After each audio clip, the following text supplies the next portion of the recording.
सगळ्यांकडे मोबाईल असल्यामुळे सगळ्याला आजार माहिती पण काही काही असे आजार आहेत त्याची जनजागृती केल्याशिवाय तुम्हाला माहिती होत नाही. तर तुम्हाला माहिती तंबाखूमुळे विविध आजार होतात पण तरी तंबाखू खाते बरोबर आहे.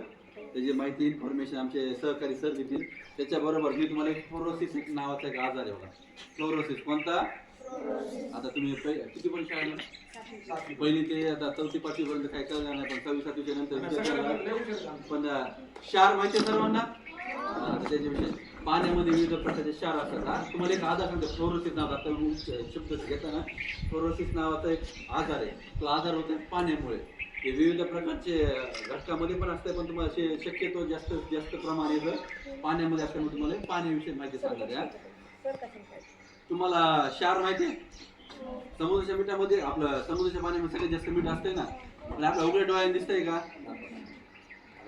हा हा मीठ आहे ना. पाणी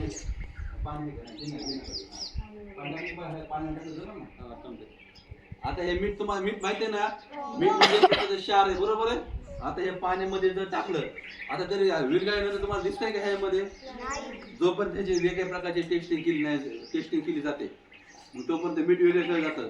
तसंच पाण्यामध्ये विविध प्रकारचे क्षार असतात. आपण आपल्या ग्रामीण भाषेमध्ये कधी शब्द ऐकला असेल की तुम्ही जड पाणी खारं पाणी शब्द ऐकलाय कधी? आता तुम्ही ऐकला नाही का? कारण आम्ही ऐकलं ना आम्हाला माहिती आहे. कारण विज्ञानाच्या पुस्तकामध्ये आहे भूगोलच्या ह्याच्यामध्ये आहे खारं पाणी गोड पाणी. जे खारं पाणी असतं गोड पाणी म्हणजे कसं पिण्यास योग्य असतं म्हणजे खारं पाणी असतं ते पिण्यास योग्य नसतं. खारं पाणी म्हणजे विविध प्रकारचे क्षार असतात.